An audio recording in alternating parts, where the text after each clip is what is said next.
Sir प्रश्न असा आहे माझा, की उद्योजकतेला आपण का महत्त्व द्यावं? महत्त्व का असावं? याच्याविषयी काय सांगाल? हां, म्हणजे आता जॉब तर मग आपण सरांच्या बोलण्यात विषय आला, की आता जॉब कमी होत चाललेत. पारंपरिक जॉब आता कालबाह्य होत आहेत. हो. जे पूर्वी जॉब आहेत, ते कालबाह्य होत. मला दिसतंय Google driverless car. Driverless car. येत्या काही वर्षामध्ये जर ड्रायव्हरलेस कार जर प्रत्यक्षात आली, तर ड्रायव्हर लोकांचे, ओला उबरचे जॉब काय होतील? कोपऱ्यात तुम्हाला दिसतोय तो Amazonचा ड्रोन आहे. जो कुरिअर सर्व्हिससाठी ते आता पायलट करतायत. मग कुरिअरने जर तुम्हाला तुमचं Amazonचं कुरिअर तुम्हाला ड्रोनने मिळायला लागलं, तर कुरिअर डिलिव्हरी बॉयचे जॉब गेलेले आहेत. किंवा सिंगापूरमध्ये ड्रोन हा वेटरसाठी वापरला जातो, की तुमच्या टेबलवर तुमचा मेनू, तुमची डिश आणून देण्यासाठी ड्रोनचा वापर केला जातो. वेटरचे जॉब जातील. तुम्हाला सगळ्या त्या स्क्रीनवर खालच्या बाजूला मधला जो फोटो दिसतोय, तो इंग्लिश शिकवणारा रोबोट आहे. हा दक्षिण कोरियामधला फोटो आहे. त्याची 12 लाख रुपये किंमत आहे. मी तो बघितलेला पण आहे. जे रिपिटेटिव्ह काम आहे, ते आता आपण हळूहळू मशीनवर देतोय. मग शिक्षक पण जसा तो रिपिटेटिव्ह काम असेल शिक्षकाचं, ते पण रोबोटवर जाईल. तर अशा प्रकारे Google ट्रान्सलेटर तुम्ही सगळे वापरलाय. 100 पेक्षा जास्त भाषांमध्ये भाषांतर होतं. ट्रान्सलेटरचे जॉब पण चाललेत. तर थोडक्यात बरेचसे जॉब हे कालबाह्य होत आहेत. तर त्यामुळे आपल्याला काहीतरी नवीन गोष्टी आता बघायला बरोबर. लागतील. किंवा आता डॉक्टरचं घेऊ आपण, की हाय स्किल जॉब आहे डॉक्टरचा. आता जगामध्ये एवढं नवीन ज्ञान तयार होत आहे, की मला जर त्या ज्ञानाच्या बरोबरीने अपडेट राहायचं असेल, पुढची स्लाइड घ्या सचिन, तर मला दर महिन्याला 630 तास अभ्यास केला पाहिजे. म्हणजे माझं नॉलेज अपडेट ठेवण्यासाठी. आणि हे काही माणसाला शक्यच नाहीये. आणि मग IBMनी त्यांचा जो डॉक्टर वॅटसन केलाय, त्याची किंमत आपल्याला घेणार आहे. म्हणजे उद्या कदाचित डॉक्टरचा रोल पण बदलणार आहे. डॉक्टर, मी म्हणतो शिक्षक, ड्रायव्हर, कुरिअरवाले ह्या सगळ्यांचा सोडाच, अगदी जनावरांचा रोल पण बदलतोय. म्हणजे बोस्टन डायनॅमिक नावाची जी कंपनी आहे, त्यांनी आता अॅनिमल रोबोट तयार केलेत, की जे सामान वाहण्यासाठी वापरता येतील. म्हणजे मिलिटरीमध्ये जे खेचरं वगैरे वापरतात, त्यांचे जॉब पण धोक्यात आहेत. आणि त्यामुळे मला असं वाटतं, की आपल्यासमोर हे आव्हान आहे. म्हणजे डिजिटल टेक्नॉलॉजीज ह्या वेगाने वाढणार आहेत. आणि हे सगळं होताना आपले संस्था म्हणून आपल्या जे काही कौशल्य आहेत, हे कमी पडतंय, मागे पडतंय. आणि त्यामुळे आता आपण ज्या प्रकारे काम करतो आहोत, हे काही टिकणार नाहीये. तर आपल्याला नवीन व्यवसाय, नवीन समाज, नवीन शिक्षण हे सगळं आपल्याला स्वीकारायला लागणार आहे. आणि मला असं वाटतंय, की हे सरकारला पण हे कुठेतरी जाणवतंय. म्हणजे समाज म्हणून पण आपल्याला सगळ्यांना जाणवायला लागलंय या सगळ्या गोष्टी. आणि म्हणून तुम्ही सगळ्यांनी ऑब्झर्व्ह केलं असेल, की गेल्या काही वर्षांमध्ये जी भाषा बदलते आहे, ज्या प्रकारे घोषणा नवीन होत आहेत, म्हणजे उदाहरणार्थ मेक इन इंडिया किंवा स्टार्टअप इंडिया. आता ह्या ज्या काही गोष्टी आहेत, पुढची स्लाइड घ्या सचिन. तर हे सगळे आपण ऐकतोय, की स्मार्ट स्टार्टअप इंडिया असेल, आत्मनिर्भर भारत आहे, स्मार्ट सिटी आहे, किंवा मगा सरांनी, तलेले सरांनी उल्लेख केला, की इन्स्टिट्यूशन्स इनोव्हेशन काउन्सिल, IIC, MHRDनी सुरू केलंय. प्रत्येक कॉलेजमध्ये असलं पाहिजे. इनोव्हेशनला आपण भर दिला पाहिजे. किंवा स्फूर्तीसारखा प्रोग्राम आहे MSMEचा, की गाव पातळीवर क्लस्टर बेस कसं उद्योग उभे राहतील यासाठीचा. अटल इनोव्हेशन मिशन मध्ये इनोव्हेशनसाठी बऱ्याच शाळा लेवलमध्ये अटल टिंकरिंग लॅब असेल, की निधी प्रयास असेल, इन्क्युबेशन सेंटर असतील, हे सगळं होतंय. किंवा फॅब लॅब असतील, मेकर लॅब असतील, आयडिया लॅब म्हणून आता AICTनी इंजिनिअरिंग कॉलेजमध्ये नवीन कल्पना सुरू केली, ते करत आहेत आता. तर ह्या सगळ्या गोष्टी का होत आहेत? कारण की जुन्या पद्धतीने पुढे काम करून चालणार नाहीये. आणि मला वाटतं त्यामुळे आपल्यासमोर ही खूप मोठी संधी आहे आणि आपल्याला ते बदलायला लागेल. बरोबर. आता बरचसं ऑटोमेशन होत चाललंय, किंवा रोबोट पण कामाला येत चाललेत. आता ह्या सगळ्या गोष्टी होत असताना बदलायचं तर आहे, पण आता मग रोजगाराच्या बदलत्या संधीबद्दल तुम्ही काय सांगाल पुढे? म्हणजे ते तर खूपच एक्साइटिंग आहे. म्हणजे आता जर ह्या बदलाकडे आपण जर अगदी उत्साहाने किंवा आपण बघायला गेलं, तर मी तर खूपच एक्साइटेड माणूस आहे त्या बाबतीमध्ये. बरेच विचारवंत असं म्हणतात, की आपण आता तिसऱ्या औद्योगिक क्रांतीकडे चाललेलो आहोत. काही जण तर आता चौथ्या औद्योगिक क्रांतीबद्दल, फोर्थ इंडस्ट्रियल रिव्होल्यूशन बद्दल पण बोलतात. ही तिसरी इंडस्ट्रियल रिव्होल्यूशन म्हणजे काय? तर पहिली औद्योगिक क्रांती म्हणजे काय आपण बघू, समजून घेऊ. की फर्स्ट इंडस्ट्रियल रिव्होल्यूशन जी होती तर ती कोळशाच्या बेस्ड होती. की कोळसा हे इंधन स्त्रोत होतं, वाफेचे इंजिन त्याचा शोध लागला होता, आणि तेव्हा पुस्तकं छापायला सुरुवात झाली. ज्ञान प्रसारासाठी आपण पुस्तकं वापरायला लागलो. तर ही झाली पहिली औद्योगिक क्रांती. त्यानंतर दुसरी औद्योगिक क्रांती आली की जी ऑइल बेस्ड होती. की ऑइल बेस्ड म्हणजे असं की ऊर्जेचं माध्यम होतं ऑइल, आणि डिझेल इंजिनचा शोध लागला. कम्युनिकेशनसाठी सॅटेलाइट आले, टीव्ही आले. हे सगळी दुसरी औद्योगिक क्रांती होती. अनफॉर्च्युनेटली दुसरी औद्योगिक क्रांती आपण सगळ्यांनी अनुभवलेली आहे, पण आपल्याला सगळ्यांना माहिती त्याचे दुष्परिणाम सुरू झालेले आहेत. म्हणजे उदाहरणार्थ, आपल्याला पर पर्सन जे ऑइल अवेलेबल होतं पृथ्वीवर, म्हणजे ऑइलचे भाव वाढतायत हे सगळे तुम्हाला माहितीच आहे, की आता 100 रुपये लिटर जाईल पेट्रोल असं म्हणतात सगळेजण. प्रति व्यक्ती जी काही ऑइलची उपलब्धता होती ती 1979 सालीच पार झाली. लोकसंख्या वाढतीच आहे, आणि ऑइल खाली जात असल्यामुळे ऑइल आपल्याला काढायचा जो खर्च आहे तो सारखा वाढत चाललाय. सचिन, पुढची स्लाइड. आणि त्या ऑइलचा खर्च काढायचा तर वाढत चाललाय. बरं, त्यात दुसरी गोष्ट अशी की हे जे काही पोल्युशन होत आहे त्या पोल्युशनमुळे तापमान वाढ होते. जेवढी तापमान वाढ होते तेवढी आर्द्रता वाढते. 1 डिग्री वाढलं तापमान तर 60 डिग्री आर्द्रता वाढते, ह्युमिडिटी वाढते, आणि पाऊस एकदम जोरात पडायला लागतो. आपण सगळ्यांनी अनुभवलाय मागच्या वर्षी की पाऊस कमी वेळामध्ये जास्त पडतो. आता हे सगळे दुष्परिणाम आपल्याला समजायला लागलेले आहेत, आणि त्यामुळे लोकांचं असं म्हणणं आहे, मोठ्या विचारवंतांचं, की आपण आता तिसऱ्या औद्योगिक क्रांतीमध्ये जायला लागलेलो आहोत. बरं, ही तिसरी औद्योगिक क्रांती कशी असेल? अपरंपरागत ऊर्जा स्वतःवर अवेलेबल असेल, रिन्युएबल एनर्जीवर बेस्ड असेल. मग सौर ऊर्जा असेल, पवन असेल, बायोगॅस असेल, समुद्राच्या लाटा असतील. आणि या नव्या औद्योगिक क्रांतीमध्ये की ज्याच्यामध्ये आपण सगळेजण आता जातोय बरं का, तुम्हाला सगळ्यांना हे अनुभवायला मिळतंय की प्रत्येक घर, प्रत्येक बिल्डिंग हे पॉवर प्लांट असेल. सौर ऊर्जेमध्ये प्रत्येक घर आपली ऊर्जा तयार करू शकेल. आणि हो घातलंय. तुमच्या सगळ्यांनी नेट मीटरिंगचा अनुभव घेतलेला असेल. सौर ऊर्जा आपण घरी कशी वापरतो आहोत, इन्स्टिट्यूटमध्ये कशी वापरतोय ते तुम्ही बघितलं असेल. हायड्रोजन सेल बॅटरी किंवा स्टोरेज बॅटरी, की ज्याच्यामध्ये म्हणजे या टोकियो ऑलिम्पिकमध्ये असं प्लॅन होतं की सगळ्या व्हेकल ह्या हायड्रोजन सेलवर वापरल्या जातील, हायड्रोजन सेल बॅटरी वापरल्या जातील, की ज्याच्यामधून पोल्युशन होणार नाही. चौथा पिलर ह्या इंडस्ट्रियल रिव्होल्यूशनचा आहे की इंटरनेट आणि एनर्जी ग्रिड. ज्या प्रकारे आपण आता सगळे इंटरनेटनी कनेक्टेड आहोत, तसं आपण जगभर सगळं जग हे ऊर्जा ग्रिडनी कनेक्टेड असेल. म्हणजे जर आज सकाळी, आज इथे दिवस आहे आणि अमेरिकेमध्ये रात्र असेल, तर इकडे जास्त झालेली ऊर्जा आम्ही तिकडे देऊ शकू. आणि इलेक्ट्रिकल व्हेकल त्या पण आपल्याकडे मोठ्या प्रमाणात येऊ घातल्या आहेत, plug in transport.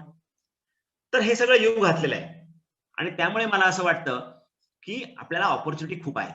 There is opportunity everywhere. म्हणजे प्रत्येक गाव पॉवर प्लांट बनलं, आपण डिसेंट्रलाइज पॉवर प्रोडक्शन करायला लागलो, तर आपल्याला डिसेंट्रलाइज प्रोडक्शन करणं शक्य होईल. आता सगळ्या फॅक्टरी एमआयडीसी मध्ये का आहेत?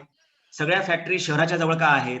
याचं कारण ऊर्जेची उपलब्धता शहरामध्ये जास्त आहे. पण जर प्रत्येक गावामध्ये जर ऊर्जा तयार व्हायला लागली, तर आपल्याला ऊर्जेच्या बाबतीमध्ये प्रत्येक ठिकाणी आपल्याला स्वयंपूर्ण होणं शक्य आहे. ग्रामीण भागापर्यंत इंटरनेट पोहोचलं गेलेलं आहे. आणि मग असं झालं तर आपल्याकडे खूप नवीन संधी डिसेंट्रलाइज प्रोडक्शनच्या तयार होतात. आणि मग आपल्याला हे स्वयंपूर्ण खेडं, जे त्याची कल्पना बऱ्याच अब्दुल कलामांनी पुरामध्ये मांडली होती, providing amenities in rural areas, किंवा डॉक्टर अनिल काकोडकर सिलेज म्हणतात की सिटी इन अ विलेज.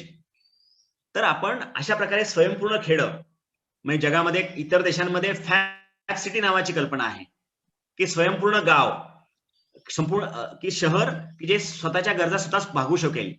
आणि आता आपण आत्मनिर्भर भारत म्हणतोय. तर मला असं वाटतंय की त्यामध्ये सगळ्या संधी आता उपलब्ध आहेत. थोडक्यात मी संधींची लिस्ट आउट करतो की जे आपण पुढे सविस्तर बोलणार आहोत पुढच्या काळामध्ये, आणि तुम्ही पण त्याच्याबद्दल आपण विस्ताराने आपल्या सगळ्या सेशन्स मध्ये आपण एक डिटेलमध्ये बोलू नंतर हळूहळू. कुठल्या कुठल्या संधी आहेत? कॉस्ट रिडक्शन, खर्च कमी करणं, श्रम कष्ट कमी करणं, एन्व्हायरमेंट सस्टेनेबल टेक्नॉलॉजीज तयार करणं, आपली उत्पादकता वाढवणं, स्थानिक ज्ञान, त्याचा सगळ्या संधी आहेत. आणि शिवाय सर्व्हिस इंडस्ट्री. आमच्या गावामध्ये कोणी मल्टीनॅशनल सर्व्हिस द्यायला येणार नाही, आमचेच विद्यार्थी गावातच पोरग तिथे सर्व्हिस देऊ शकेल. तर मला वाटतं ह्या सगळ्या आपल्या समोरच्या ऑपॉर्च्युनिटी आहेत आणि आपल्याला वेगवेगळ्या प्रकारचे अप्रोचेस त्यासाठी आपल्याला घ्यायला लागतील. की माझं प्रोडक्ट लो कॉस्ट असलं पाहिजे, पण लो कॉस्ट म्हणजे लो क्वालिटी नाही, हाय व्हॅल्यू असलं पाहिजे. नुसतं हायटेक असून उपयोगाचं नाही, ते अप्रोप्रिएट असलं पाहिजे.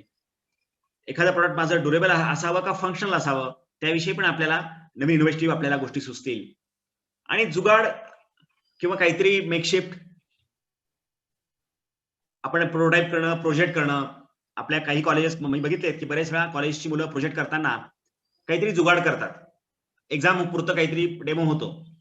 पण असं करून आता चालणार नाही. आपल्याला डिझाईन, एस्थेटिक्स, ती वस्तू दिसते कशी, हे पण तितकंच महत्वाचं आहे. तर मला वाटतं या सगळ्या नवीन नवीन संधी आपल्याकडे आहेत. सचिन. ओके. आता टेक्नॉलॉजी किंवा आपण बऱ्याच गोष्टी बघितल्या. आता मला पुढचा प्रश्न असा विचारायचा आहे की ज्ञानावर आधारित उद्योग पण मोठ्या प्रमाणात सुरू होत आहेत आणि त्याच्याविषयी तुम्ही काय सांगाल? हो. खरं आपण हे आपण सविस्तर बोलणार आहोत, पण ह्या पहिल्या ह्याच्यामध्ये तुम्हाला ओव्हरव्ह्यू मिळावा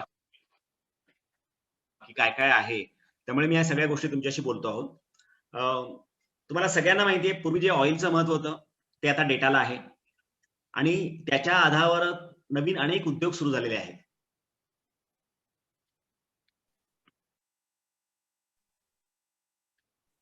सेवा असतील, मग उबरची असेल, स्विगीची असेल, वेगवेगळ्या प्रकारचं एअरबीएनबी सारखी कंपनी की जिचं एकही हॉटेल नाहीये, पण आज ती जगातली सगळ्यात मोठी हॉटेल रूम प्रोव्हाइड करणारी कंपनी बनलेली आहे. बिग बास्केट आहे. तर अशा प्रकारचे नवीन वेगवेगळे उद्योग आता हे आपल्याकडे समोर येत आहेत. बाबळमध्ये आम्ही विकिपीडियावर काम करतो आणि आम्ही मराठीमध्ये विकिपीडियावर कंटेंट खूप कमी अवेलेबल आहे आणि म्हणून आम्ही गेल्या 2-3 वर्षापासून की मराठीमधलं कंटेंट विकिपीडियावर कोण उपलब्ध करून देईल, तर म्हणून आम्ही त्याच्यासाठी काम करायला सुरुवात केली आणि पाबळ गावातलं आमचं जे कॉलेज आहे त्या कॉलेजच्या मुलींच्या मदतीने आम्ही हे काम सुरू केलं. आधी आम्ही जवळच आमच्या गावांचे लेख लिहायला सुरुवात केली मराठीमध्ये विकिपीडियावर, कारण विकिपीडिया हा सगळ्यांचा एकत्र सगळ्यांनी मिळून कोलॅबरेटिव्ह पद्धतीने विकसित केलेला ज्ञानकोश आहे. त्यानंतर आम्ही मराठीमध्ये जे लेखक आपलं पुस्तक ओपन सोर्स सगळ्यांना शेअरेबल पद्धतीने ठेवू इच्छितात, त्यांच्यासाठी आम्ही ते सगळं ज्ञान आम्ही इंटरनेटवर उपलब्ध करून द्यायचं ठरवलं. आणि मग वेगवेगळे मान्यवर लेखक, त्यात डॉक्टर नारळीकर आहेत, माधव गाडगीळ सर, डॉक्टर माधव गाडगीळ आहेत, वेगवेगळे असतील, इरावती कर्वे आहेत, आणि ह्या सगळ्या लोकांची पुस्तकं आम्ही स्कॅन करून त्याचं ओसीआर करून ते इंटरनेटवर आम्ही सर्चेबल करायला सुरुवात केली आणि आम्ही जवळजवळ 600 पेक्षा जास्त पुस्तकं आतापर्यंत आम्ही इंटरनेटवर अपलोड केलेली आहे. सांगायचा मुद्दा असा की अशा प्रकारच्या नवीन सेवा ह्या डेटावर आधारित पण आता इंटरनेटवर उपलब्ध राहतील. पुढच्या स्लाइडवर जाऊया. तुम्हाला सगळ्यांना ही कल्पना आहे की 2030 पर्यंत युनिसेफचं असं म्हणणं आहे की भारतातल्या निम्म्या युवकांना चांगला जॉब मिळणार नाही, कारण त्यांच्याकडे कौशल्य चांगली नसतील. हा त्यांचा डेटा आहे. पण दुसरी एक तुम्हाला मी गोष्ट सांगतो. पुढची स्लाइड दाखवा. की ही जी स्लाइड आहे की असं म्हणतात की गिग इकॉनॉमी किंवा फ्रीलान्स जॉब्स हे वाढतायत आणि 2018 पर्यंत असं होतं की जवळजवळ 70% मोठ्या कंपन्या त्यांनी त्यांच्या एका तरी मोठ्या प्रोजेक्टमध्ये असे गिग वर्कर किंवा शॉर्ट टर्म असाइनमेंटचे वर्कर हे एम्प्लॉय केले होते. तर हे गिग इकॉनॉमी किंवा फ्रीलान्सिंग जॉब्स, मला वाटतं ही पण एक मोठी संधी आहे जी युग घातली आहे आणि आपल्या युवकांना आपण त्याच्यासाठी तयार केलं गेलं पाहिजे. बरं, फ्रीलान्सचे फायदे काय? म्हणजे तुम्ही पण तुमच्यापैकी काही लोक, मला खात्री आहे की तुम्ही हे एक्सपिरियन्स केला असणार किंवा लोकांशी बोलला असणार. पुढच्या स्लाइडवर जाऊया. तुम्ही घरी बसून काम करता, तुमच्याकडे कॉम्प्युटर आहे, इंटरनेट आहे, तुम्ही वर्क फ्रॉम होम करताय, ते आता सगळीकडेच खरं कोविडमुळे लवकर फास्ट पसरलं आहे. तुम्ही जेवढं काम कराल तेवढं तुम्हाला पेमेंट मिळेल. कोणाबरोबर काम करायचं तुम्ही ठरवाल, कुठल्या एम्प्लॉय बरोबर काम करायचं हे तुम्ही सांगाल, आणि तुम्ही लोकली काम कराल, तुम्ही तुमच्या घरी बसून काम कराल, पण तुम्ही इतर जगामध्ये पण काम करू शकाल. तुम्ही जगभरातल्या इतर लोकांबरोबर कोलॅबोरेट करून प्रोजेक्ट करू शकता. तर हे सगळं आता शक्य होत चाललंय. अटल टिंकरिंग लॅब आहेत, इन्स्टिट्यूट इनोव्हेशन काउन्सिल आहे, पुणे विद्यापीठ आविष्कार सारखी कॉम्पिटिशन घेत आहे, विज्ञान आश्रममध्ये डिझाईन इनोव्हेशन सेंटर आहे, पुणे विद्यापीठामध्ये कॉलेज लेवलला अटल टिंकरिंग लॅब स्कूल लेवलला झाली, डिझाईन इनोव्हेशन सेंटर कॉलेज लेवलला आहे. आणि मग त्यानंतर निधी प्रयास हा डीएसटीचा परत प्रोग्राम आहे की ज्यामध्ये इन्क्युबेशन किंवा स्टार्टअपला सपोर्ट केला जातो. आणि मग एमएसएमई की ज्यांना साधारणपणे 25 लाखाच्या पुढे साधारणपणे जर फंडिंग हवा असेल, सपोर्ट हवा असेल, थोडे मीडियम साईजचे उद्योग असतील त्यासाठी सपोर्ट. तर अशा प्रकारची एक पूर्ण इकोसिस्टीम, स्टार्टअप इकोसिस्टीम, स्कूल लेवलला इनोव्हेशन सेंटर, कॉलेज लेवलला सपोर्ट, हा सगळा आपण इकोसिस्टीम इनोव्हेशनची आपण सगळं करायचा आपल्या देशामध्ये आता प्रयत्न होतोय आणि आपण सगळा तो विटनेस करतोय. Next slide Sachin. या प्रत्येक कॉलेजेसमध्ये म्हणजे इंजिनिअरिंग कॉलेजमध्ये आता आयडिया लॅब सुरू होते आहे किंवा विज्ञान आश्रम आहे, पुण्यामध्ये मुक्तांगण एक्सप्लोरेटरी आहे किंवा कोथरूडमध्ये डू इट युअरसेल्फ लॅब आहे, पुणे विद्यापीठामध्ये फॅसिलिटी आहे. तर अशा बऱ्याच ठिकाणी मेकर स्पेस किंवा प्रोटोटायपिंग लॅब ह्या सुरू होत आहेत की ज्याच्यामध्ये जाऊन तुम्हाला तुमचे जॉब्स किंवा तुमचा प्रोजेक्ट प्रोटोटाइप हा करून बघता येईल. तर आपल्याला ह्या सगळ्या सुविधांची पण आपल्याला माहिती असली पाहिजे किंवा जाणीव असली पाहिजे आणि आपण कशा प्रकारे ह्या सगळ्या सेवा घेऊ शकू आपल्या विद्यार्थ्याचा स्टार्टअप सक्सेसफुल होण्यासाठी किंवा पुढे जाण्यासाठी. पुढे जाऊया सचिन. सगळ्यात शेवटी आपलं ऍज अ टीचर म्हणून मला वाटतं आपलं काम असं आहे की विद्यार्थी तर उडी स्वतःच मारणार आहे, पण आपण त्याचा जे काही रिस्क घेणं आहे किंवा उद्योजकतेच्या त्याचा जो जर्नी आहे, जे आव्हान घेणं आहे, तर त्यासाठी आपण कशा प्रकारे आपण सपोर्ट सिस्टीम तयार करू शकतो, आपण कशा प्रकारे त्याला तो पडणार नाही उद्योजकतेमध्ये, म्हणजे व्यवसायात पडा असंच म्हणतो मराठीमध्ये आपण शब्द वापरतो की त्यांनी धंद्यामध्ये उडी घेतली, व्यवसायामध्ये पडला, तर तो पडणार नाही, तो नक्की व्यवसायामध्ये उभा राहील आणि यशस्वीपणे पुढे जाईल. यासाठी कसा सपोर्ट द्यायचा, मला असं वाटतंय आपण येत्या काही दिवसामध्ये याच्याविषयी आपण बोलणार आहोत. तर मला आजच्या सुरुवातीच्या सेशनमध्ये उद्योजकता आणि त्याचं जे काय म्हणू आपण इकोसिस्टीम ती सांगताना आणि काय काय संधी आहेत हा सिनॅरिओ सांगताना मला हा म्हणजे मला मोठा विषय टॉपिक कव्हर करायचा होता. सुरुवातीला आपण बघितलं की शिक्षक म्हणून आपला रोल कसा असला पाहिजे, का असला पाहिजे, नवीन संधी आपण बघितल्यात गाव पातळीच्या, नंतर आपण नवीन औद्योगिक क्रांती कशी येऊ घातली आहे, नवीन संधी काय येतात ते आपण बघितलं, डेटाबेस उद्योग, ज्ञानावर आधारित उद्योग त्याबद्दल आपण माहिती घेतली, आणि सगळ्यात शेवटी एंटरप्रेन्योरशिप आणि इनोव्हेशन इकोसिस्टीम ही कशी डेव्हलप होते आहे याच्याकडे आपण बघितलं. नवीन जॉब जसं काही गिग इकॉनॉमी आहे ती कशी तयार होते याविषयी आपण बोललो. तर हा मला वाटतं हा सगळा आपल्या फॅकल्टी डेव्हलपमेंट प्रोग्रामचा एक ओव्हरव्ह्यू आहे. या सगळ्या मुद्द्यांवर आपण येत्या काळात चर्चा करणार आहोत. तर थँक्यू सचिन. धन्यवाद सर. अगदी महत्वाची माहिती आपल्याला ह्या कमी कालावधीमध्ये मिळालेली आहे आणि याच्यावरती नक्कीच आपण पुढे बिल्डअप करत जाऊ. आपण आता मला वाटतं की चॅटमध्ये काही प्रश्न आता आहेत का बघायला लागेल, मीटिंग डिस्कनेक्ट झाली होती. अदरवाईज तोपर्यंत तुम्ही अनम्यूट करून काही प्रश्न जर असतील प्राध्यापकांचे तर तुम्ही विचारायला सुरुवात करू शकता. हो, कोणाला विचारायचं तर हात वर करून त्यांनी हात रेस करून विचारलं, अनम्यूट केलं तर चालेल. हॅलो. हा वैशाली मॅम. हा सर, मी डॉक्टर वैशाली धेडे बोलते, जय हिंद कॉलेज ऑफ इंजिनिअरिंग मधून. Good morning sir. Sir actually ज्या वेळेला आपण म्हणजे समजा विद्यार्थ्यांनी काही उद्योग सुरू केला आणि सुरू केल्यानंतर जर अनफॉर्च्युनेटली एक की त्यांच्या ह्याच्यामध्ये ते नाही सक्सेस होऊ शकले, तर आपण त्यांना असं म्हणतो की आम्ही तुम्हाला सपोर्ट देऊ, म्हणजे आपल्या परीने जे होईल ते आपण देऊ शकतो.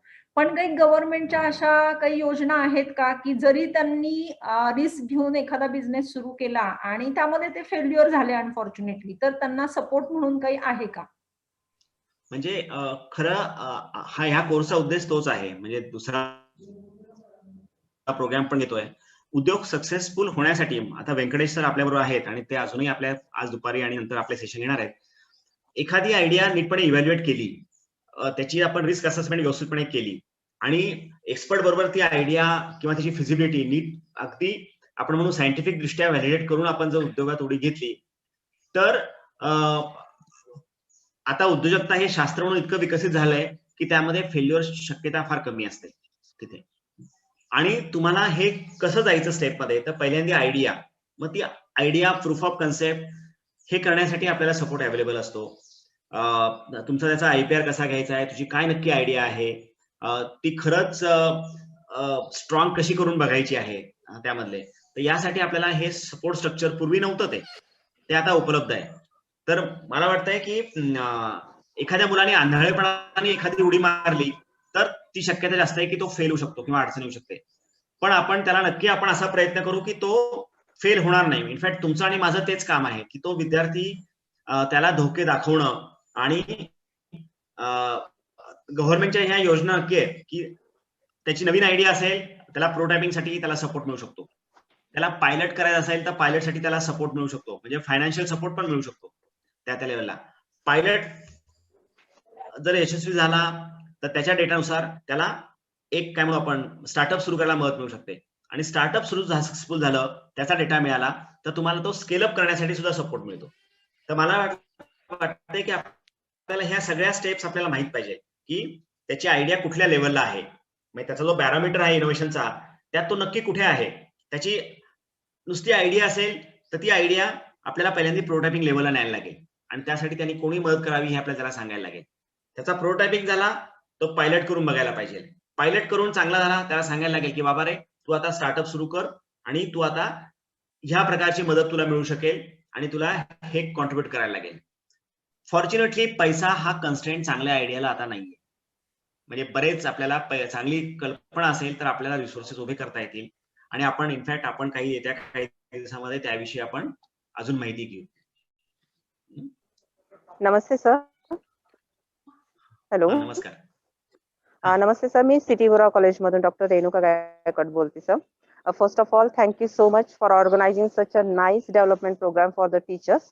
सर माझा क्वेश्चन असा होता की सिटी बोरा कॉलेज आहे ते तालुक्याच्या ठिकाणी आहे सर आणि इथे वेगवेगळ्या ग्रामीण भागातून येणाऱ्या विद्यार्थ्यांची संख्या खूप मोठी आहे. आम्ही फॉर्च्युनेट आहोत की कॉमर्स विभागामध्ये आमच्याकडे 1100 मुलं असतात सर, ग्रॅज्युएशनला आणि पोस्ट ग्रॅज्युएशनला. तर अशा विद्यार्थ्यांसाठी जर आम्हाला एंटरप्रेन्योरशिप सेल जर महाविद्यालयामध्ये जर करायचं असेल, सेट करायचं असेल, तर मग विज्ञान आश्रम किंवा तत्सम अशा काही संस्थांकडून आम्हाला तशा प्रकारचं मार्गदर्शन किंवा तो सेटअप आम्हाला मिळू शकतो का? नाही, इनफॅक्ट ह्या फॅकल्टी डेव्हलपमेंट ट्रेनिंग प्रोग्रामचा उद्देशच तो आहे की तुमच्या कॉलेजमध्ये तुम्ही कशा प्रकारचे प्रोग्राम ऑर्गनाईज केले पाहिजे, त्याबद्दल आम्ही आमचे अनुभव तुम्हाला शेअर करू आणि आपल्याला ऍट द एंड ऑफ हे आपला जो काही 4 वीकचा कोर्स आहे त्याच्या सगळ्यात शेवटी आपण कसं कोलॅबरेटिव्ह काम करायचंय किंवा तुमच्या इनोव्हेशन एंटरप्रेन्योरशिप सेलचं काम कसं असेल, कुठले प्रोग्राम्स आपल्याला वर्षभरात घेता येतील, त्याला कोणाकडनं आपल्याला सपोर्ट घेता येईल, तर हा त्याचा उद्देश आहे. म्हणजे इनफॅक्ट तुम्ही जे म्हणताय ना त्यासाठीच ऍक्च्युली आपण हा प्रोग्राम घेतलाय. तर नक्की आपण ते करूयात. म्हणजे सर ऑन पेपर असं काही येस सर, ऑन पेपर असं काही कोलॅबरेशन विज्ञान आश्रम बरोबर होऊ शकतं का महाविद्यालयाचं कॉमर्स विभागाकडून? हो, होऊ शकेल का? होऊ शकतं. ते आपण स्वतंत्रपणे बोलूयात. मला असं वाटतंय की हा आपण एक 6 वीक्स हा जो 4 वीकचा प्रोग्राम आहे आपला, हा एकदा झाला की तुम्हाला पुरेशी कल्पना येईल की आपल्याला काय काय रोल करायला लागतील आणि मग मला असं वाटतंय की आपण मार्चच्या पहिल्या आठवड्यामध्ये आपण एकत्र भेटूयात प्रत्यक्ष. तुम्ही तर जवळ आहात शिरूरमध्ये, आपण प्रत्यक्ष भेटू पण शकू आणि मग आपल्याला प्लॅन करता येईल की नक्की कशा प्रकारे आपण कोलॅबरेट करायचंय आणि कशा प्रकारे ती इकोसिस्टीम सिटी बोरा कॉलेजमध्ये आपल्याला परफेक्ट बसवता येईल. तर नक्की करूया आपण ते. Thank you so much sir. Thank you. Sachin, over to you. Sir नमस्कार सर. नमस्कार. सचिन. नमस्कार सर. मी डॉक्टर सर येतोय आवाज तुमचा, बोलू शकता. मी डॉक्टर दुर्गे फ्रॉम म्हणजे मुंबईवरून बोलतोय, पाटकर महाविद्यालयातून. माझं कॉलेज आता ऑटोनॉमस झालेलं आहे आणि बऱ्याचशा म्हणजे मी TYBSc आणि पोस्ट ग्रॅज्युएट लेवलवरती म्हणजे मी ती शिकवतोय. आता ऑटोनॉमस सिलेबस म्हणजे ऑटोनॉमस झाल्यामुळे माझ्या हातात आता म्हणजे सिलेबस चेंज करायचा आहे आणि मी ते सुरुवात केलेली आहे. एका इंडस्ट्रियलिस्टची मी बोलून सरफेस कोटिंगचं एक म्हणजे सिलेबस मी चेंज म्हणजे BOS मध्ये मी ठेवत आहे. परत आता तुमच्या स्लाइड बघितलेलं आहे सोलार सेल विषय, सोलार एनर्जी विषय. तर त्याच्याविषयी मला तुम्ही एक म्हणजे प्रॅक्टिकली पण नॉलेज मिळेल आणि मुलांना पण ते ॲडव्हान्समध्ये शिकता येईल डिग्री कोर्सवरती आणि ते पुढे म्हणजे स्वतःच्या पायावरती उभे राहतील. असं मार्गदर्शन करणार का सर तुम्ही? हो हो, म्हणजे आता आपण म्हणजे मी तेच म्हणतो ना की आपला हा आजचा पहिला सेशन आहे आपला. पुढच्या ह्या 8 वीक्स मध्ये मुख्य हे एक्सपिरियन्स शेअरिंग आणि आता जसं आपण गप्पा मारतोय म्हणजे इनफॅक्ट याच्या पुढे तर आपल्याला जास्त कोलॅबोरेटिव्ह काम करायचं आहे म्हणजे आजच्या सेशन नंतर.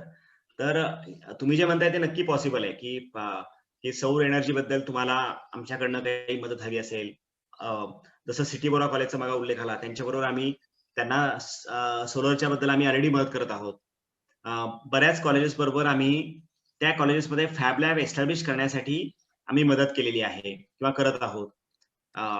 इनफॅक्ट आमच्याकडे इंजिनिअरिंग कॉलेजचे विद्यार्थी ट्रेनिंग घेण्यासाठी येतात की जो 6 महिन्याचा आमचा कोर्स आहे की तो कोर्स इनोव्हेशन सेंटर्स मॅनेजर साठीचा कोर्स आहे.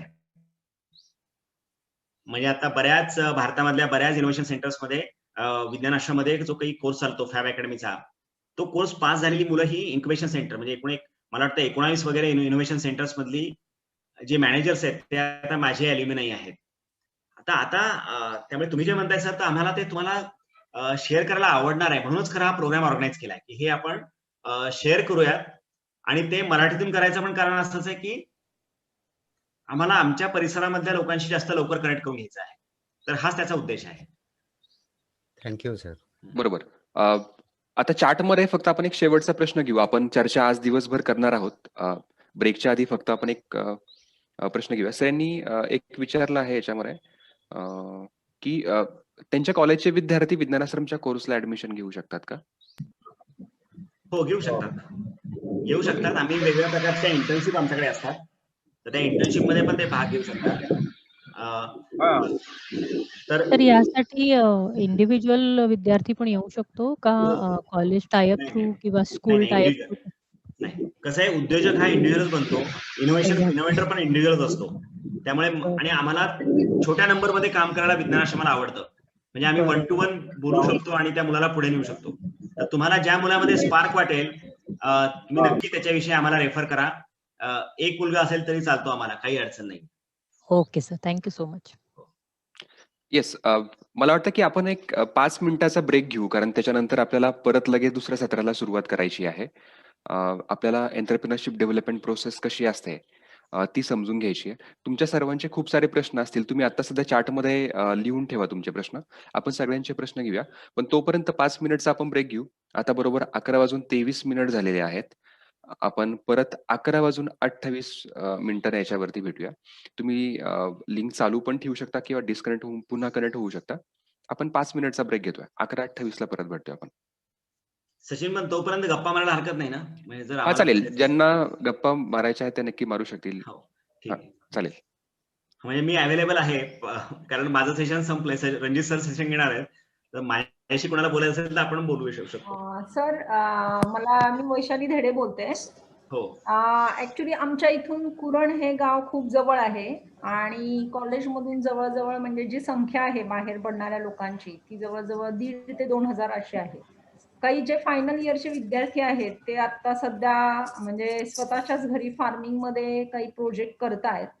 तर मला असं म्हणायचंय की जसं आता सोलर सिस्टीमचं आपण बघितलं तर ऑलरेडी कॉलेजमध्ये पण आहे सोलर सिस्टीम किंवा युनिव्हर्सिटीने होती त्यामधून आपण सोलर सिस्टीम कॉलेजमध्ये केलेली आहे. त्यामुळे सगळी जी म्हणजे लाईट आहे ती वाचते आणि शिवाय MSEB थ्रू तिकडे पण दिली जाते असं. पण मला असं म्हणायचं की जर कुठे कॉलेज हेच विद्यार्थी काम करतात तर असंही होऊ शकतं ना. कोणीतरी अनम्यूट करा. सचिन सर, कोण बघाल का? कोणीतरी अनम्यूट झालंय, फक्त त्यांना म्यूट करा. नाही नक्की, म्हणजे ऍग्रिकल्चर मध्ये बऱ्याच नवीन संधी आहेत. म्हणजे माझ्या नंतरचे जे वक्ते आहेत आता आपल्याशी बोलणार आहेत, रणजित शानबाग, ते स्पेशली ऍग्रिकल्चर आणि फूड प्रोसेसिंग या विषयामध्ये त्यांची एक्सपर्टीज आहे, व्यवसाय सुरू करण्यामध्ये आणि मार्गदर्शन करण्यामध्ये. तर मला वाटतं नक्कीच आम्ही तुम्हाला त्याबद्दल मदत करू शकू.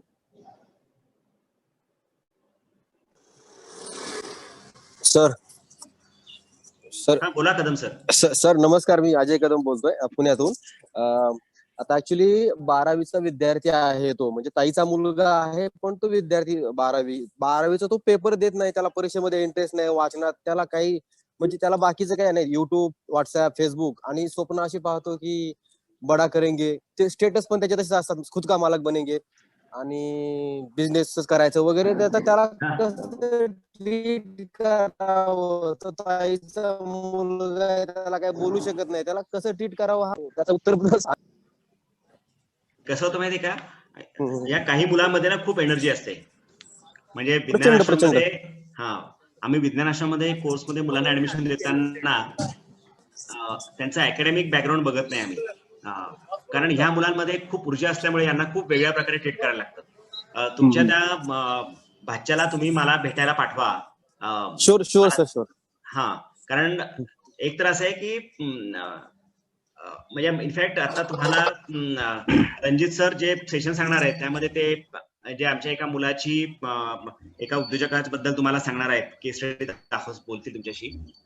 पण ती पण स्टोरी अशीच आहे, एनर्जेटिक केस स्टडी आहे की खूप एनर्जी असलेला मुलगा, पण त्याचं स्वतःच काहीतरी गोष्ट आहे आणि रिबेल प्रवृत्ती असते. आणि मला वाटतं की उद्योजकाकडे ती प्रवृत्ती असते, त्यामुळे तो जर म्हणत असेल ना मला उद्योग करायचा ऍज अ करिअर, तर उद्योजकता नक्की करिअर होऊ शकतं. आणि त्याला शास्त्रीयपणे कसे आपण त्याला जोड द्यायची आहे, मला वाटतं ते आपलं काम असेल.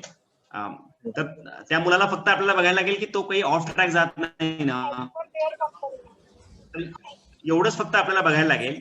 बाकी आपण त्याला, मला तशी अडचण वाटत नाहीये.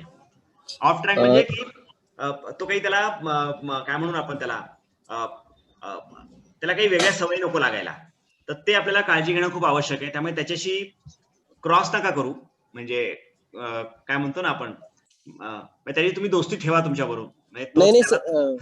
येस सर, मी डायलॉग चालू व्हायला पाहिजे त्याचा, हे महत्वाचं आहे. त्याच्याशी संवाद अतिशय चांगला आहे, काही त्याच्यात काही नाही. पण तो सर स्वतःच पुण्याला आला, 18 वर्षाचा पोरगा आहे, आपल्या पिंपरी चिंचवडला लायसन्स नाही त्याच्या गाडी, त्याच्याकडे लायसन्स नाहीये, गाडी त्याच्या नावावर नाहीये, तो पुण्यात आला, स्वतःच सगळं बघितलं, पण त्याला नंतर रिअलाइज झाला. खरं म्हणजे मी त्याला सांगत होतो की बाळ, तू आणखी 18 वर्ष नाहीयेस, तुझ्याकडे साधं म्हणजे तुझं फोन पे किंवा गुगल पे सुद्धा चालत नाही चहा पिला तर तुला पैसे द्यायला, सो जरा थांब.